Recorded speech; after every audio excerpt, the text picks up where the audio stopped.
The Forgotten Chef King. Kabanata 26. Pagsapit ng gabi, abot na sa kasagsagan ang dami ng tao sa restaurant.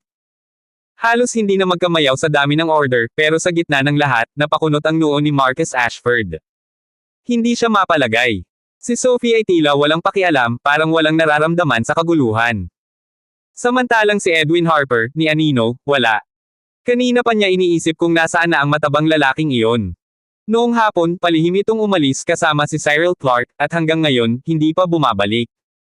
Hindi na talaga pwede to, bulong ni Marcus habang kinukuha ang cellphone.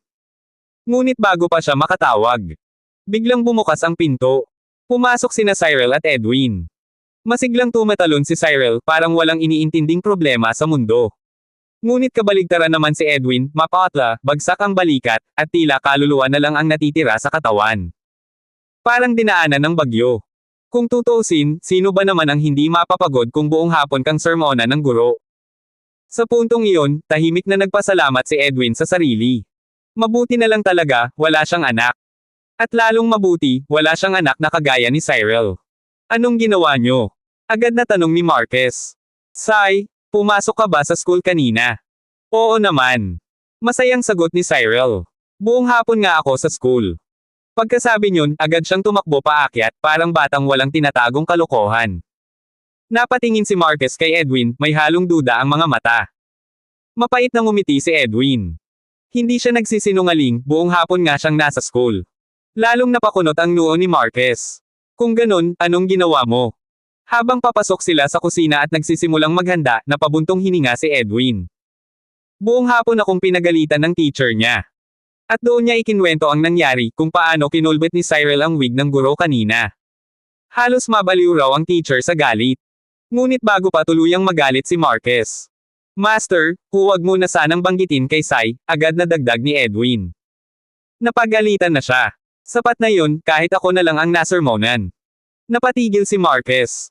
May kakaibang paghanga sa kanyang mga mata. Edwin, ang bait mo sa batang yun. Bahagyang natawa si Edwin. Bata lang yun. Hindi kasalanan ang pagiging makulit. Saglit siyang natahimik bago muling nagsalita. Master, tungkol sa cruise ship carnival. Kulang tayo sa tao. Kukuha ba tayo ng iba? May kakilala akong magagaling na chef. Hindi na kailangan, putol ni Marcus. May nahanap na ako. Sandaling katahimikan. Isa pa, dagdag ni Marcus, mas seryoso ang tono. Huwag ka na sumama sa cruise. Napakunot ang noo ni Edwin. Bakit? May posibilidad na maging delikado. Tumitig si Marcus sa kanya, diretso, mabigat.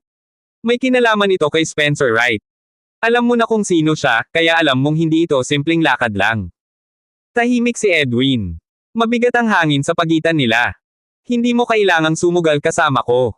Ngunit matapos ang ilang segundo, ngumiti si Edwin. Isang matatag na ngiti. Master, sabi mo nga, matanda na ako. Kaya ko ang desisyon ko. Tumayo siya ng tuwid. At isa pa, bahagi ako ng restaurant na to. Hindi ako pwedeng umatras. May kakaibang determinasyon sa kanyang boses. Hindi pwedeng mas duwag pa ako sayo, na mas bata sa akin. Napabuntong hininga si Marcus. Sa huli, tumango rin siya. Sige. Pero ingatan mo ang sarili mo. Relax, master. Ngunit matapos ang sandaling tapang, biglang nag-alinlangan si Edwin. Gaano ba talaga kadelikado? Napailing si Marcus. Mukhang, takot din pala talaga ang lalaking ito. Dahil pinigilan sina Sophie Bridgeton at Cassandra Royce na sumama. Lumamig ang pakikitungo ni Sophie kay Marcus sa sumunod na mga araw. Hindi ito basta simpleng tampo. Isa itong tahimik na digmaan. Hindi siya kumikibo. Hindi siya tumitingin. At kung kailangan man niyang magsalita, kay Edwin niya ipinapadaan. Parang wala si Marcus sa mundo niya. Samantalang si Cassandra, nanatiling kalmado. Parang walang nangyari. Ni minsan, hindi niya binanggit ang cruise. 3 araw ang lumipas. Dumating ang pinakahihintay. Ang taunang cruise carnival ng Camden. Isinara ang restaurant para sa araw na iyon. Maagang umalis si Sophie kasama si Cyril para raw mamasyal. Hindi alam ni Marcus. Sa likod ng lahat, may sariling plano sina Sophie. Kasi, nakuha mo ba ang tickets? Excited na tanong ni Sophie. Ngumiti si Cassandra, sabay labas ng 4 na eleganteng ticket. Kay Dad galing. Tig-isa tayo. Ang galing. Halos mapatalon si Sophie. Siguradong magugulat si Master kapag nakita niya tayo. Ngunit may kaba sa boses ng tahimik na si Jenny. Hindi ba siya magagalit? Hay nako, ngumisi si Sophie. Ano naman kung magalit siya? Sumingit si Cyril, puno ng kumpiyansa. Ako na bahala. Kung magalit si kuya, sasalo ako. Walang tatalo sa acting skills ko. Napatingin ang tatlo sa kanya. Napangiti na lang sila, may halong pawis. Kung tutuusin. Baka nga iyon ang dahilan kung bakit buhay pa rin ang batang ito. Samantala, walang kaalam-alam si Marquez sa plano nila. Abala siya kasama si Edwin sa pamimili ng sangkap. Pagdating ng hapon, dumiretso sila sa pantalan ng Camden. At doon nila nakita ang napakalaking cruise ship.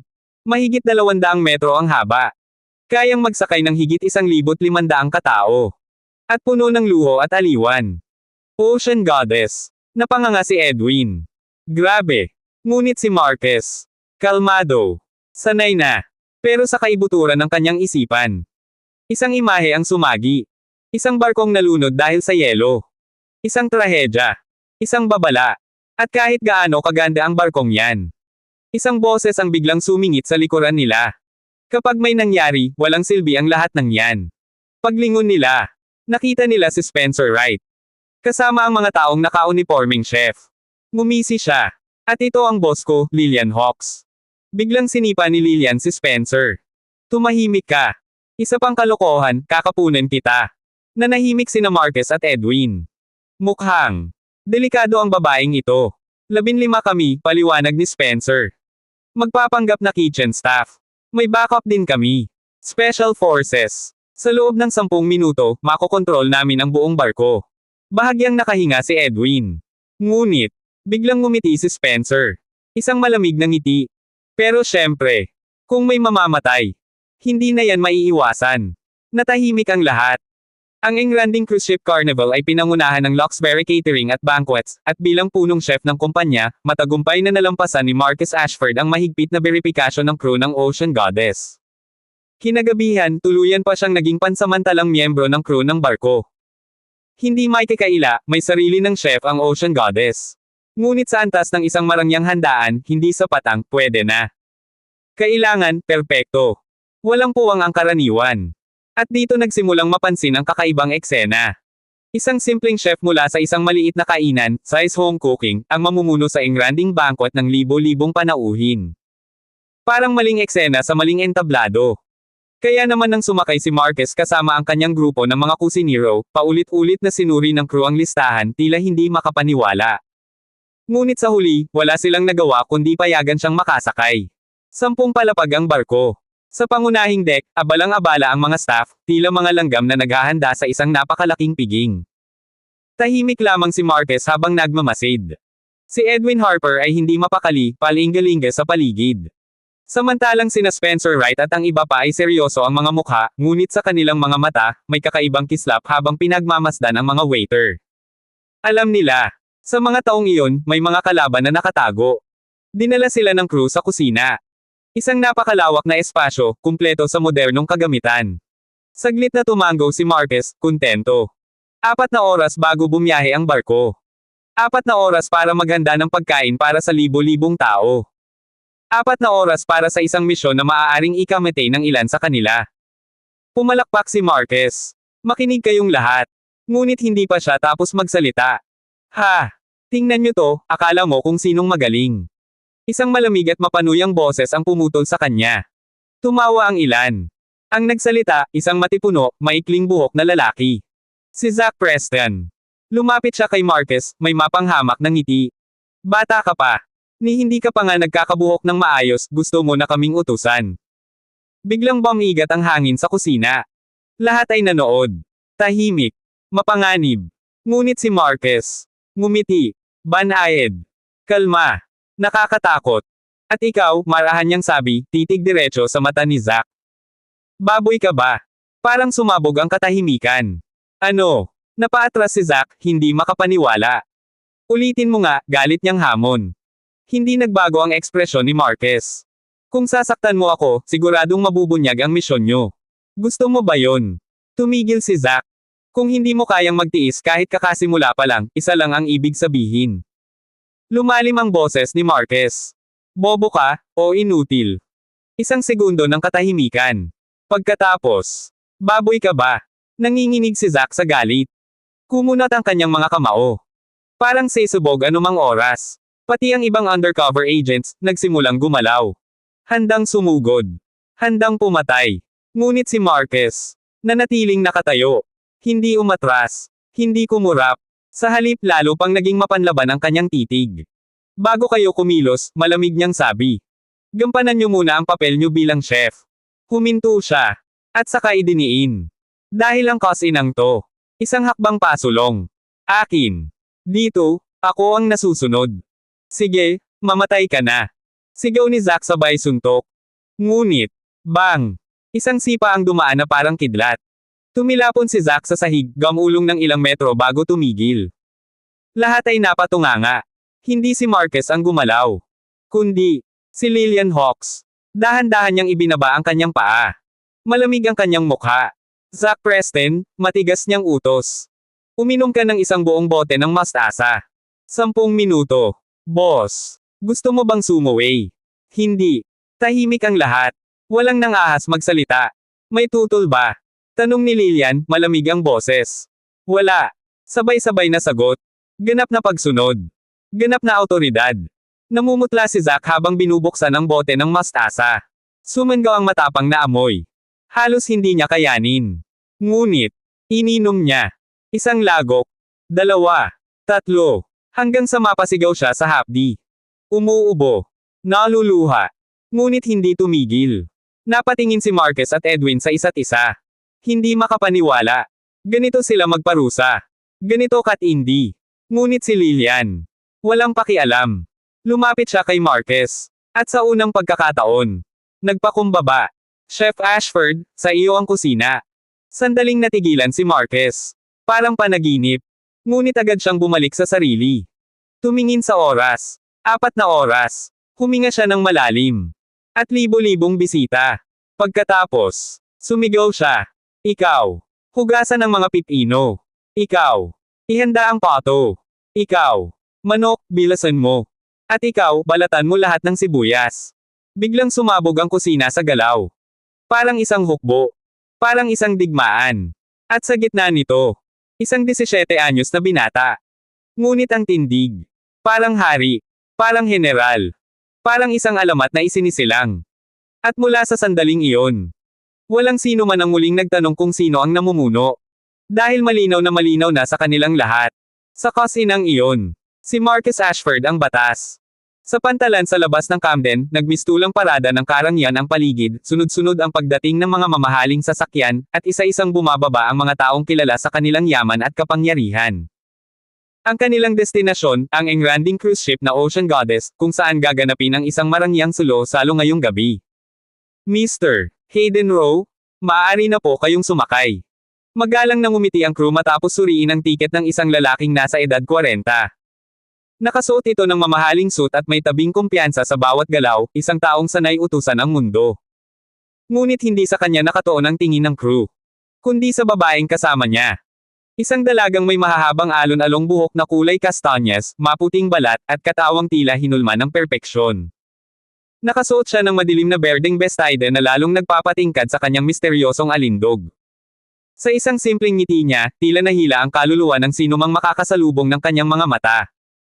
Margaret, Terena, mahinang sabi ni Hayden habang yakap ang baywang ng babae. Ang babaeng iyon ay si Margaret Blackwood, at ang relasyon nila ni Hayden Rowe, ang makapangyarihang boss ng Rowe Horizon Bridge Investments, ay hindi nalingid sa mata ng publiko. Sa gabing ito, tila wala na silang balak itago pa ang anumang namamagitan sa kanila. Sa likuran nila, tahimik na sumunod ang isang matangkad na lalaking may peklat sa mukha, si Trevor Smith. Isang presensyang malamig at nakakatakot. Ngunit habang abala ang crew sa pagproseso ng mga panibagong bisita, biglang napako muli ang kanyang tingin. 4 na babae ang papalapit. Hindi, 3. At isang batang babae.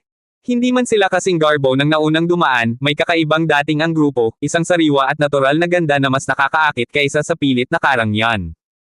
Ang una, isang babaeng nasa kalagitnaan ng 20, mahaba ang buhok at nakasuot ng itim na bestidang may mataas na kwelyo.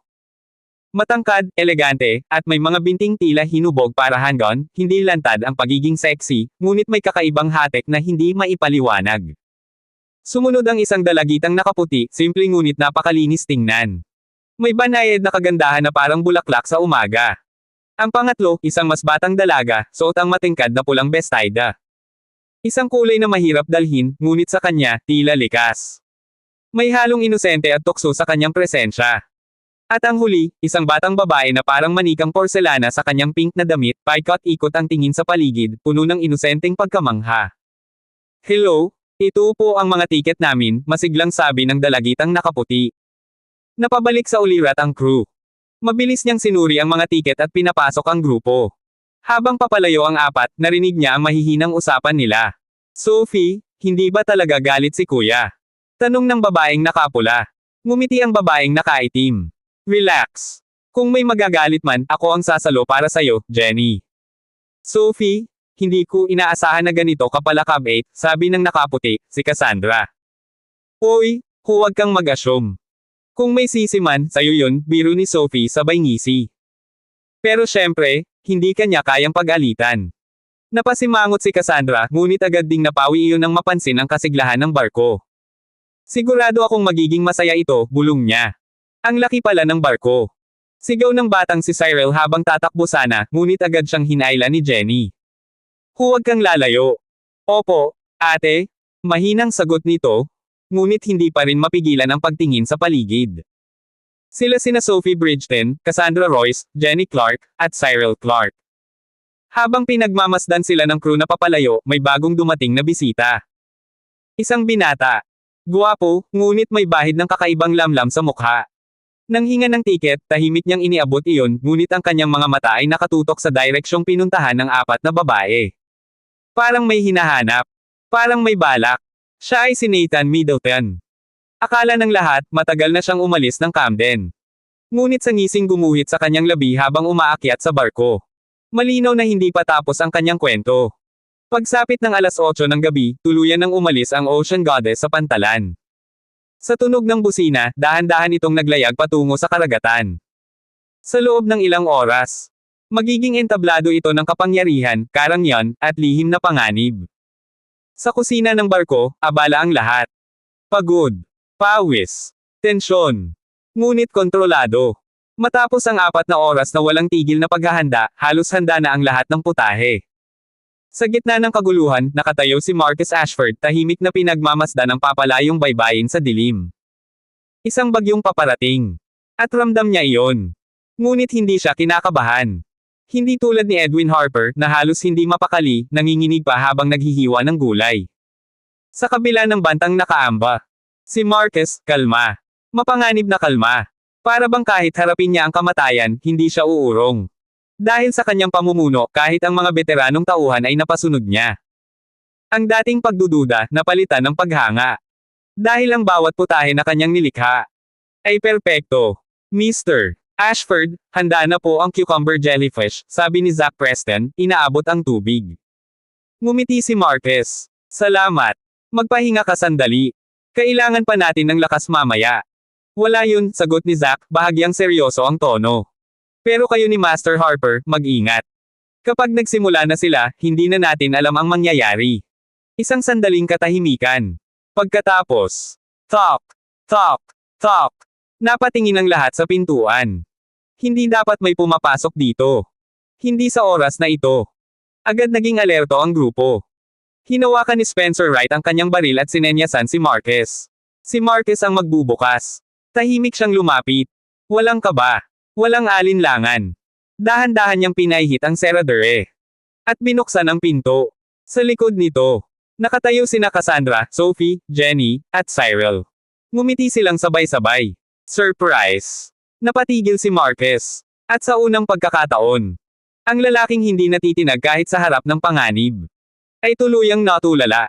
Muntik na akong atakihin sa puso, bulong niya, halos hindi makapaniwala. Hindi maipaliwanag na gulat. Ngunit sa halip na saya, pangamba ang sumilay sa kanyang mga mata. Hindi siya agad nakapagsalita. Napangiti si Sophie Bridgeton, sabay tapik sa balikat ni Cassandra. Tingnan mo, Cassie. Sabi ko sa'yo, Pagkakita pa lang niya sa'yo, hindi na makapagsalita sa sobrang pagkagulat. Ngunit, hindi iyon ang dahilan. Sa loob ng kusina, lahat ay napatigil. Kilala nila ang apat na dalaga. Pero walang sino man ang nag-isip na bigla silang susulpot sa lugar na iyon, sa gitna ng isang napakadelikadong operasyon. Si Spencer Wright, na kanina'y handang-handa pang pumutok ang baril, ay tuluyang natigilan. Maging ang kamay niyang may hawak na sandata, nakalimutang gumalaw. Sumilip si Munting Cyril sa loob. At agad niyang napansin ang baril. Uncle Spencer, ang ganda ng laruan mo. Pwede ko bang hiramin? Nanigas si Spencer. Sa sandaling iyon, nagising si Marcus sa realidad. Mabilis siyang lumapit sa pintuan, sumilip sa pasilyo, walang tao. At sa isang iglap, hinailan niya papasok ang apat na dalaga. Bag. Marihing sumara ang pinto. Array. Master. Nasaktan mo ako. Reklamo ni Sophie habang hinihimas ang braso. Hindi siya pinansin ni Marcus. Bakit kayo nandito? Madiin niyang tanong, ngunit puno ng pag-aalala ang boses. Hindi ba sinabi kong manatili kayo sa restaurant? Walang galit. Takot lang. Takot na may mangyaring masama sa kanila. Gusto lang namin kayong sorpresahin, mahinang sagot ni Cassandra. Napansin niya ang kakaibang ekspresyon ni Marcus. Unti-unti siyang lumapit at hinawakan ang kanyang braso. Marcus, galit ka ba? Saglit na pumikit si Marcus, pinipigilan ang sarili. Sa paligid, unti-unting humupa ang tensyon, ngunit ang mga mata ng lahat ay nakatutok pa rin sa apat na dalaga. May kakaibang bigat sa hangin. Biglang nagsalita si Spencer. Iwan mo sila dito. Huwag mo silang palabasin. Sandaling tumigil. Mas mabuting sabihin mo na ang totoo. Wala nang saysay ang pagtatago. Napakunot ang noo ni Jenny. Kuya, may nangyayari ba? May problema ba? Napabuntong hininga si Marcus. At doon, inilahad niya ang lahat. Mula sa pagdating ni Margaret Blackwood sa restaurant. Hanggang sa pagkapanalo niya sa kompetisyon ng Luxberry. Hanggang sa tunay na dahilan kung bakit siya narito sa barko. At ang katotohanan, na nasa gitna sila ng panganib. Ayoko kayong madamay, mahinang sabi niya. Kaya hindi ko kayo pinasama. Ngunit ngumiti siya ng mapait. Hindi ko inasahan na susunod kayo dito. Tigas ng ulo ninyo. Tumahimik ang tatlo. Ngunit ang katahimikan na iyon ay bagyong nag-iipon. Kuya. Biglang sumabog si Jenny, ang dating mayanhing boses, ngayon ay puno ng galit. Ganito kalaki ang nangyayari, tapos wala kang sinabi. Tama. Malamig na dagdag ni Sophie. Paano kung may mangyari sa'yo, Master? Nakatitig si Cassandra, nakaumbok ang pisngi. Marcus, paano mo nagawang itago to sa amin? Samantala, si Cyril. Lumakad papunta kay Edwin Harper. Nakasimangot. Nakaakbay sa baywang ang maliliit na kamay. Uncle Edwin. Alam mo pala na nasa panganib si kuya, hindi mo man lang sinabi sa akin. Galit ako sa'yo. Napakamot na lang si Edwin. Sa kabila ng sitwasyon. Hindi takot ang unang naramdaman ng mga dalaga. Kundi, sama ng loob. Dahil itinago ni Marcus ang lahat. Napabuntong hininga si Marcus. Hindi niya alam kung matutuwa siya, o mas lalo pang mabibigatan. Umalis na ang barko. Wala nang atrasan. Ang tanging magagawa niya, protektahan sila. Pasensya na, mahina niyang sabi. Pero mangako kayo sa akin, dito lang kayo. Huwag na huwag kayong lalabas. Kapag nagsimula ang operasyon, dagdag ni Spencer, gagawin namin ang lahat para maprotektahan kayo. Tahimik na umupo ang mga dalaga. Wala na ang dating saya. Pinalitan na ng kaba. Sinubukan ni Marcus pagaanan ang sitwasyon. By the way, sino pumili ng mga damit ninyo? Napangiti si Cassandra, bahagya. Ako. Syempre maganda ang taste ko. Ngunit agad ding lumungkot ang mukha niya. May inihanda rin akong suit para sayo. Sayang lang. Marahang hinaplos ni Marcus ang kanyang buhok. Marami pang pagkakataon. Master. Biglang sabi ni Sophie, pilit na matapang. Kung may mangyari, ay poprotekta kita. Champion ako sa women's fighting. Ngumiti si Marcus. Alam ko. Ngunit sa loob-loob niya. Hindi sapat ang lakas para sa totoong panganib. Lumipas ang oras. Unti-unting gamaan ang pakiramdam ng lahat. At syempre, hindi napigilan ni Cassandra ang sarili. Kumain na siya ng mga pagkain sa paligid. Makalipas ang kalahating oras. Dumating ang crew. Nagsimula na ang handaan. Isa-isang dinala palabas ang mga putahe. At sa sandaling iyon, nagbago ang ihip ng hangin. Unti-unting hinubad ni Lillian Hawks ang kanyang uniforme. Lumantad ang tunay niyang anyo. Panahon na, malamig niyang utos. Kailangan nating mauna sa kanila. Yes, boss. Ay. Sa isang naghanda ang lahat. Lumingon si Lillian kay Zack Preston. Mananatili ka dito. Protektahan mo si Marquez. Siya ang susi. Tumango si Zack. Understood. Let's move. At sa isang iglap, umalis ang buong koponan. Tanging yabag na unti-unting nawawala ang naiwan. At katahimikan. Mabigat. Masikip. Sa labas, may musika, may sayawan. Pero sa loob, parang naghihintay ang dilim na sumabog. Dahan-dahang lumapit sina Jenny at Cassandra kay Marquez. Kumapit. Si Sophie, kahit matapang, ay nanatili rin sa kanyang tabi. Si Cyril, nakayakap kay Edwin. Ngunit, mas takot pa si Edwin kaysa sa bata. Si Zack nakabantay sa pinto. Walang imek. Walang galaw. Hanggang, Kuya, naiihina ako. Napapikit si Marquez. Sa gitna ng tensyon. Ito pa talaga. Sinubukan niyang pigilan si Cyril. Ngunit hindi na kaya ng bata. Namumula na ang mukha. Nanginginig sa pagpipigil. Napabuntong hininga siya. Sige, sasamahan kita. Master, ako na, biglang sabi ni Edwin. Napatingin si Marquez sa pasilyo. Tahimik. Wala pang nagsisimula. Tumango siya. Bumalik kayo agad. Copy. Hinawakan ni Edwin ang kamay ni Cyril. At dahan-dahang lumabas. Lumipas ang ilang sandali. Biglang. Knock. Napatingin si Zack. Ang bilis naman. Binuksan niya ang pinto. At sa sandaling iyon, nanlaki ang mata ni Marquez. Bakit, ikaw din nandito? Sa pintuan. Nakatayo si Nathan Middleton. Hindi inaasahan ni Marcus Ashford na makikita niya si Nathan Middleton sa lugar na iyon. Sa mismong sandaling bumukas ang pinto, nanigas ang hangin. Nagkatinginan sina Cassandra Royce, Sophie Bridgeton, at Jenny Clark, halatang nabigla, ngunit mas nangingibabaw ang matinding pag-iingat sa kanilang mga mata. Hindi na bago sa kanila si Nathan. 4 na beses na itong sumugod noon para hanapin si Marquez, at sa bawat pagkakataon ay nag-iwan ito ng hindi magandang alaala. Ngunit para kay Marquez, iba ang bigat. Alam niyang kayang gumawa ng kasuklam-suklam na bagay si Nathan, lalo na nang idamay nito si Lily White para lamang makaganti. Kaya ang galit na nararamdaman niya ay mas malalim kaysa sa kahit sino sa kanila. Ngunit higit sa galit, may bumabagabag sa isip niya. Bakit siya narito? Ano ang pakay niya? At ang mas nakakabahalang tanong. May kinalaman ba ito sa vegetarian group? Ilang segundong katahimikan ang lumipas bago nagsalita si Nathan. Ngumiti ito, isang ngiting tila magaan, ngunit may nakatagong lamig. I heard ikaw ang chef para sa cruise ship banquet. Impressive, ani niya, habang sinulyapan si Zack Preston na kagagaling lang sa pagkuha ng baril. Oh, nandito ka rin pala, Cassie. Akala ko nakita-kita kanina sa labas, bigla kang nawala.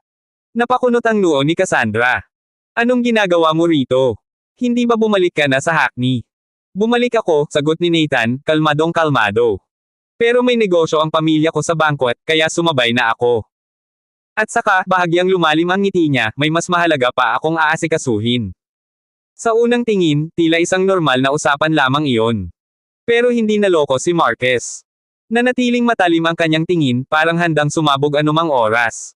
Samantala, si Zack, hindi pa lubos na nakakaunawa. Ayon sa impormasyon ng Food Police, walang koneksyon si Nathan sa vegetarian group. Kaya kahit may kakaibang pakiramdam, bahagyang bumaba ang kanyang guard. At iyon ang mismong sandaling hinihintay ni Nathan. Sa isang kisap mata, may kinuha siya sa bulsa. Isang baril. Huli na ang lahat. Isang nakakabinging putok ang sumabog sa hangin. Bang! Napaatras si Zack, bumagsak ng malakas sa may pintuan. Tumagos ang bala sa kanyang tiyan, dugo ang agad na kumalat. Orihinal na sa dibdib niya iyon tatama. Pero nakaiwas siya ng kaunti. Hindi sapat. Og! Hingal na hingal siyang nagtangkang magsalita, nanginginig ang kamay na nakaturo kay Nathan. Ngunit hindi siya binigyan ng pagkakataon. Bang! Bang! 2 sunod na putok. Isa sa balikat. Isa sa hita. Ang katawan ni Zack ay tuluyang nanghina, at bumagsak siyang walang malay. Tahimik na tumingin si Nathan sa kanya, bahagyang ikiniling ang ulo. Sok! Mukhang kinakalawang na ang aim ko, aniya, kunwaring nanghihinayang. Lumapit siya, pinulot ang baril ni Zack, at muling humarap kina Marquez. Ngumiti siya. Ngunit ngayon, wala na ang init sa ngiting iyon. Puro lamig na. Pero buti na lang, natuto akong bumaril para magmukhang cool, dagdag niya. May silbi pala. Nanlumo ang lahat. Hindi nila inakalang aabot si Nathan sa ganitong antas ng kalupitan. Mabilis na sinulyapan ni Marcus si Zack. Buhay pa ba siya? Hindi siya sigurado. Pero isang bagay ang malinaw. Wala silang maaasahang tulong. Tama na, malamig na sabi ni Marcus, titig na parang yelo. Pinagbigyan na kita noon para kay Lily White. Pero hindi ko inakalang wala kang pagsisisi, at patuloy mo pa akong hahabulin. Humakbang siya pasulong. Sa pagkakataong ito, hindi ka na makakatakas. Talaga. Tumawa si Nathan, sabay tutok ng 2 baril. Anong gagawin mo? Lumamig ang paligid. Dumating ako ngayon, na walang balak na may makaalis sa inyo ng buhay. Parang bumigat ang dibdib ni Marcus. Handa na siyang pumatay. Mabilis siyang sumulyap sa 3 babae sa likod niya. Ako ang pakay mo, mariin niyang sabi. Wala silang kinalaman. Pakawalan mo sila. Pakawalan. Nanlait si Nathan. Sa tingin mo tanga ako. Yumigting ang kanyang ngiti. Maling araw lang nila ngayon, mamamatay sila kasama mo. Walang hiya ka. Sigaw ni Sophie, kahit nanginginig ang katawan. Ngunit nang mapatingin siya sa dogwang si Zack, agad siyang napalingon, mas nanginginig pa. Illegitimate daughter ka lang naman ng Bridgeton family, malamig na sagot ni Nathan. Oo, kinikilingan ka ni Old Master Sian, kaya takot sa'yo ang iba. Pero sa akin, napangisi siya. Wala kang kwenta. Namutla si Sophie. Pagkatapos, napatingin siya kay Cassandra. At ikaw, bulong niya, may halong pagkamuhi. Mas lamang ako sa kanya sa lahat, pamilya, itsura, lahat. Dapat tayo ang magkapareha. Napahigpit ang kapit ni Cassandra kay Marcus. Pero pinili mo siya, isang simpleng chef. Naging mapula ang kanyang mga mata. Alam mo ba kung gaano kasakit iyon? Huminga ng malalim si Cassandra kahit nanginginig. Mas mabuti siya kaysa sayo, daang beses. Sigaw niya. At nagpapasalamat ako na siya ang nakilala ko, hinding-hindi ka papantay sa kanya. Parang sinindihan ng gasolina ang galit ni Nathan. Kung hindi ko makuha ang puso mo, mahina ngunit madilim niyang sabi, ang katawan mo na lang. Nanginig si Cassandra. Mas lalong humigpit ang hawak ni Jenny sa kanya. Sumiklab ang galit ni Marcus. Nathan, malamig niyang sabi habang unti-unting lumalapit, hindi ko akalaing konektado ka sa vegetarian group. Alam mo bang anong kahihinatnan niyan? 1, 2, 3 hakbang. Hindi ka makakatakas. Pati pamilya mo madadami. Sandaling nag-alinlangan si Nathan. At iyon ang pagkakataon. Biglang sumugod si Marcus. Bumagsak sila sa sahig. Mahigpit niyang hinawakan ang palso ni Nathan, pinilit pabagsakin ang baril. Sophie, ngayon na. Sigaw niya.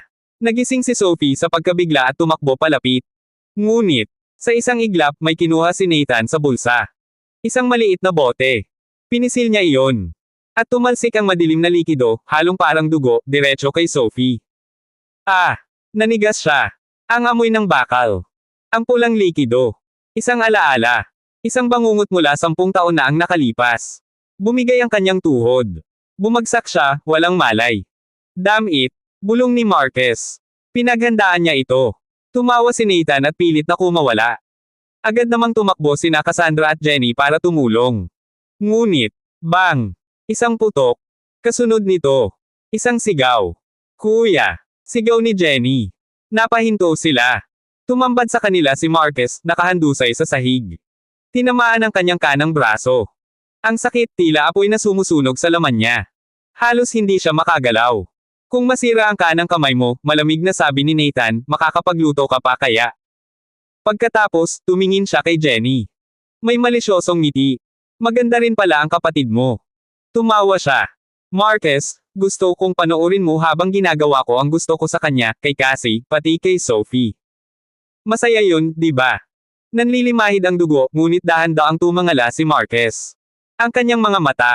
Parang nagmumula sa kailaliman ng impyerno. Kapag hinawakan mo sila, malamig niyang sabi, hindi ka naaabot sa bukas. Tahimik. Mabigat. Nakakatindig balahibo. Si Marcus Ashford ay isang chef.